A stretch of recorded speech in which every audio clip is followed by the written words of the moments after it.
नमस्कार मित्रों, प्रकाशन उत्तराखंड के लिए देहरादून से मैं अनिल रावत फिर एक बार आपके साथ। मित्रों, हम बात कर रहे हैं आज 9 जून को होने वाली उत्तराखंड सरकार की कैबिनेट की।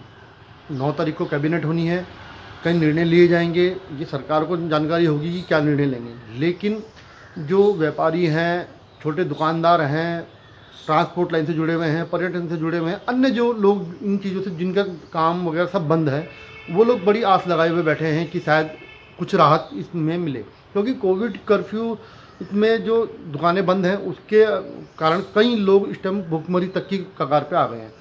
अगर कोविड संक्रमण की बात करें तो हमारे राज्य में फ़िलहाल स्थिति बहुत सामान्य स्तर पर आ गई है। कल की बात करें तो लगभग 600 से कम मामले सामने आए हैं और रिकवरी रेट 3-4 हज़ार पर डे हो रहा है।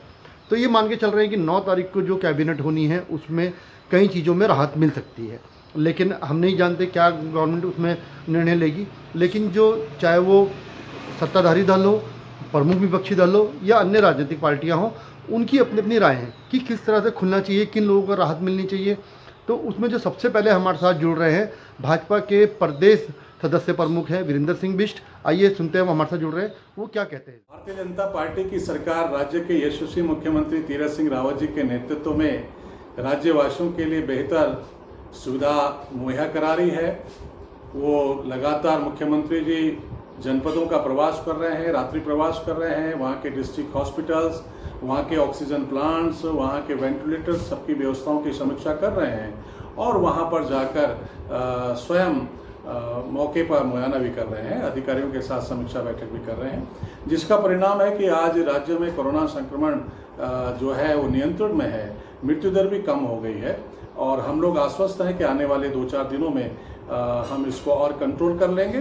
थोड़ा ब्लैक जो फंगस है उसका थोड़ा सा बढ़ रहा है, लेकिन राज्यवासी अगर एहतियात रखेंगे, सब लोग मास्क पहनेंगे, अनावश्यक बाहर नहीं निकलेंगे, तो मुझे लगता है उस पर भी नियंत्रण हो जाएगा। और अभी जो कैबिनेट की बैठक होने वाली है, उस कैबिनेट की बैठक में हम उम्मीद करते हैं कि अपने जो व्यापारी बंधु हैं वो सभी सरकार से जो आशा कर रहे हैं, उम्मीद कर रहे हैं कि उनके व्यापार प्रतिष्ठान खुल जाएं। हम भी और हमारी सरकार भी, भारतीय जनता पार्टी भी लगातार प्रयास कर रही है कि जैसी ही हमारी व्यवस्थाएं अनुकूल होंगी, जैसे ही बीमारी थोड़ा और नियंत्रण में हो जाए, तो निश्चित रूप से व्यापार प्रतिष्ठान भी खुलेंगे, लोगों को सुविधा भी मिलेगी।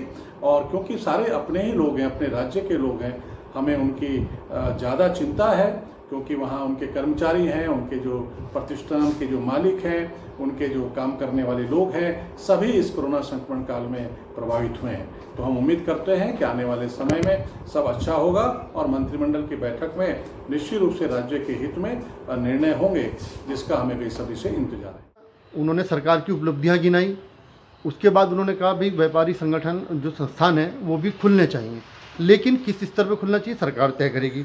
वहीं व्यवस्था जो कोविड को लेकर है वो अनुकूल हो, संक्रमण ना फैले, इसको भी ध्यान में रखने की आवश्यकता है।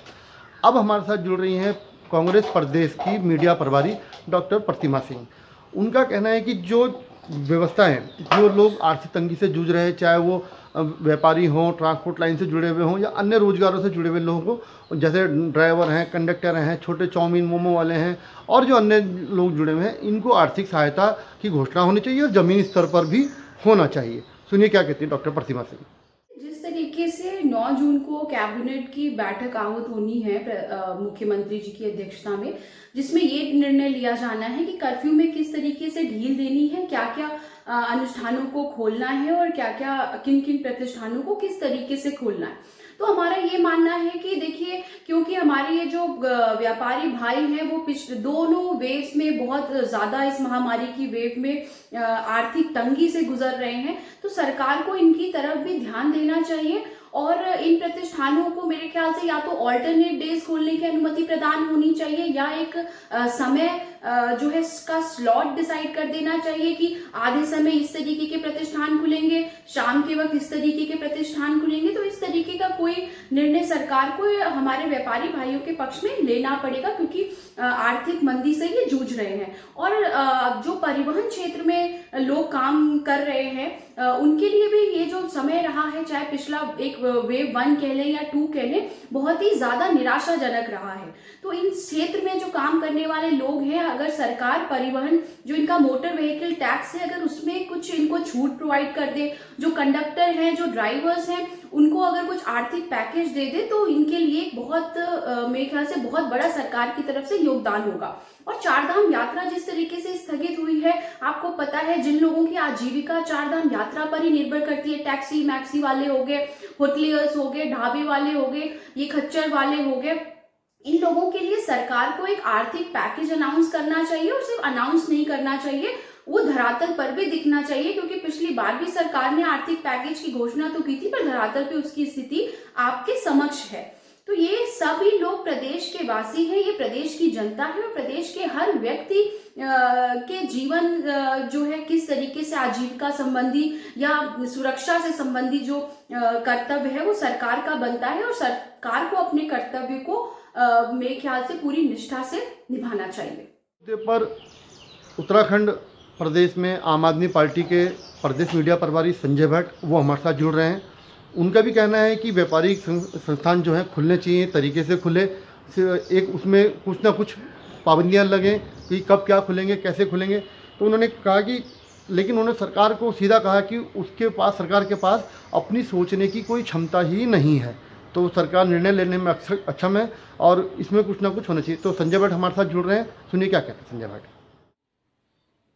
उत्तराखंड में अब कोरोना का जो पीक था वो खत्म हो गया है। जैसे एक समय वो था कि 7 मई को 10,000 के करीब कोरोना संक्रमित एक दिन में मिले थे, लेकिन बीते 24 घंटे की बात करें तो मात्र 589 यानी 600 से कम पूरे उत्तराखंड में कोरोना के नए संक्रमित मिले हैं। ऐसे में जो व्यापारी वर्ग है वो विरोध प्रदर्शन तक कर रहा है देहरादून में सरकार के खिलाफ कि आप बाजार खोलिए। तो सरकार को भी सोचना चाहिए कि क्यों विरोध प्रदर्शन तक करने की नौबत आ गई, जहां कई दुकानदार इस कोरोना काल में, व्यापारी वर्ग इस कोरोना काल में काल का ग्रास बन गए। सरकार ने बिल्कुल भी मदद नहीं की, बिल्कुल भी मदद नहीं की। क्या सरकार ने पूछा मिडिल क्लास वालों से या गरीब आदमी से? नहीं, कुछ से नहीं मदद की। अब जब कोरोना की स्थिति पहले से बेहतर हो गई है कि हमारे राज्य में कोरोना के संक्रमित कम हो गए हैं, देहरादून में भी कल 174 के 250 के करीब आए हैं, तो ये हालात अच्छे हैं। अब दूसरे राज्य खोल चुके हैं, तो लेकिन सरकार, उत्तराखंड की सरकार के पास खुद दिमाग होता तो कुछ करती ना। जब टाइट कोरोना कर्फ्यू लगाना था तो 7 मई को 10,000 के करीब कोरोना संक्रमित आने के बाद भी इन्होंने 11 तारीख से लगाया टाइट कर्फ्यू। अब जब खोलने की बारी है, धीरे धीरे अनलॉक करने की बारी है, तो अब ये कह रहे हैं कि हमारी 9 जून को कैबिनेट बैठक होगी। अरे भैया, 8 जून तक यहाँ कोरोना कर्फ्यू है उत्तराखंड में जो आपका है, वो भी सुबह तक, यानी आपको 7 तारीख को या 6 तारीख को या उससे पहले आजकल में कैबिनेट बैठक बुलाने में क्या है? वर्चुअल जब चल रही है आजकल, करिए। वैसे भी कौन सा मंत्री क्या काम करता है? कोई काम, कुछ काम नहीं करता। आप वर्चुअल बैठक बुलाइए। मुख्यमंत्री जी तीरथ सिंह रावत जी संज्ञान लीजिए। क्यों व्यापारी को सड़क पर उतरना पड़ रहा है, ये आपको सोचना चाहिए। लेकिन सोचने की क्षमता होगी तो ना। आप लोग तो उलझुल बयान दे देते हैं। कल भी आपके सांसद पूर्व अध्यक्ष अजय भट्ट जी ने, न जाने कैसी जबान है आप लोगों की, ऐसे बयान क्यों देते हैं? चलिए, जो भी है वो तो आपकी जबान है, लेकिन कम से कम आप मुखिया हैं प्रदेश के, आपको प्रदेश की जनता के बारे में सोचना चाहिए। आपने बिल्कुल मदद नहीं की इस बार। इस कोरोना काल में जो ये दूसरी लहर आई, उत्तराखंड में इतनी तबाही मची, लेकिन उत्तराखंड सरकार ने बिल्कुल भी मदद नहीं की इस बार जनता की। लोग मर रहे थे, तड़प रहे थे, लोगों के पास खाने के लिए नहीं था। आप बताइए ना, मिडिल क्लास वाला किसी से कह नहीं सकता कि मेरे पास खाने के लिए कुछ नहीं है। कहीं बढ़ रहा हो तो वो लाइन में लग के हाथ फैला नहीं सकता, उसकी अपनी मजबूरियां हैं। ऊपर से स्कूल की फीस दीजिए, ऊपर से जो आपने मकान बनाया है या गाड़ी ली है उसकी किस्तें दीजिए, या पर्सनल लोन लिया है उसकी किस्तें दीजिए, या आपकी गाड़ी चल रही है तो उसकी दिक्कत है उसकी किस्तें दीजिए, या उसके टैक्स दीजिए। अरे भैया, मिडिल क्लास के बारे में थोड़ा सोच लेते, व्यापारी वर्ग के बारे में भी सोच लेते मुख्यमंत्री जी, तो आपका धन्यवाद होता। अब अनलॉक का टाइम आ गया है, अनलॉक कीजिए। अगर कोरोना का दोबारा से ग्राफ बढ़ने लगेगा तो आपके हाथ में सत्ता है, पावर है, आप दोबारा से टाइट कर दीजिएगा कर्फ्यू। लेकिन आपको थोड़ी ढील तो देनी होगी ताकि लोगों के घर में जो दिक्कतें हैं उनसे उन्हें निजात मिल सके, वो 2 पैसे कमा सकें। सत्ताधारी दल भाजपा, विपक्षी पार्टी कांग्रेस और आम आदमी पार्टी को सुना, तो अब इनको उम्मीद है और जो इन्होंने गवर्नमेंट को कहा कि भाई इसमें ये चीज़ें इस तरह से खुलनी चाहिए, लोगों को राहत चाहिए, लोगों के पास रोज़गार नहीं है, रोज़गार बिल्कुल बंद पड़े हुए हैं। तो इसमें आप भी अपनी राय रखिए, हमारे कमेंट बॉक्स में लिखिए और वीडियो को शेयर करें, लाइक करें और हमारे चैनल को सब्सक्राइब करें अगर आपने नहीं किया है तो।